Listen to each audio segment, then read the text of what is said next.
The rear axle in the old wooden ox cart had only one job to do. In this type of vehicle, the power was supplied from an outside force. The cart was either pulled or pushed, while the axle was stationary and had nothing to do but support the load.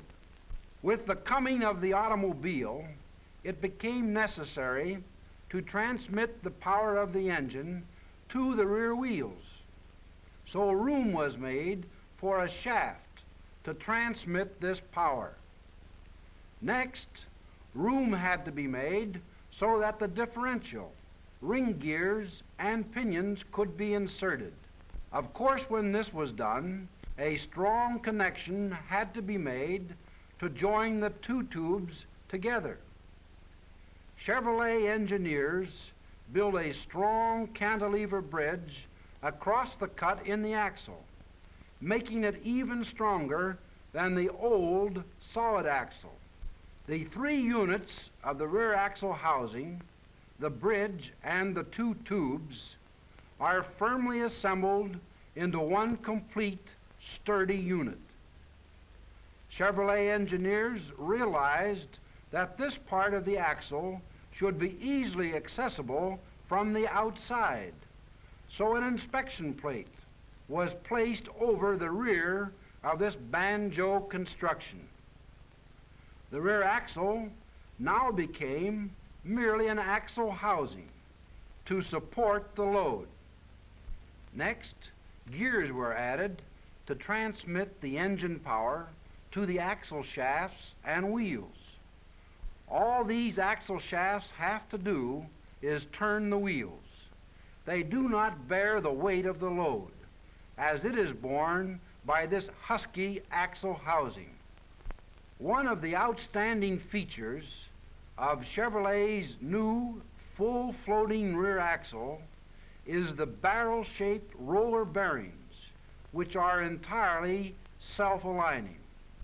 Because of the barrel shape of these rollers, they form only a small area of contact with the races under normal load conditions, reducing friction to a minimum and keeping the rollers in exact alignment. As the load is increased, each roller spreads into the bearing race, providing support along the width of the bearing. When the load is decreased, again the area of contact is decreased, so that the capacity of the bearing is always in proportion to the load. This feature prevents the races from becoming grooved, as is common in straight roller bearings, and the bearing life is therefore greatly increased. In order to show you the action of these bearings, this drawing has been greatly exaggerated. Another important advantage of Chevrolet's full floating rear axle is the 4-pinion differential mounting. This means that any load is spread over 4 teeth instead of only 2, and ensures less strain on all parts and longer axle life. In addition, the rear axle housing on the 1936 Chevrolet truck is 35% stronger than last year's housing. In fact, this housing alone is stronger than the combined strength of the housing and shaft in previous models. This new, heavier, and huskier rear axle housing with inspection plate, together with the new exclusive self-aligning bearings, combine to make this full floating rear axle the finest axle ever built into a truck. With this construction, axle shaft breakage is extremely remote.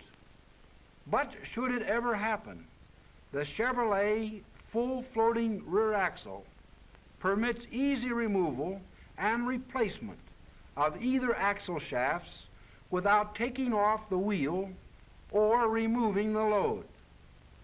The design of the axle with the smaller banjo center gives it much greater road clearance, which is another advantage that helps to make this new axle the outstanding development in the 1936 Chevrolet truck.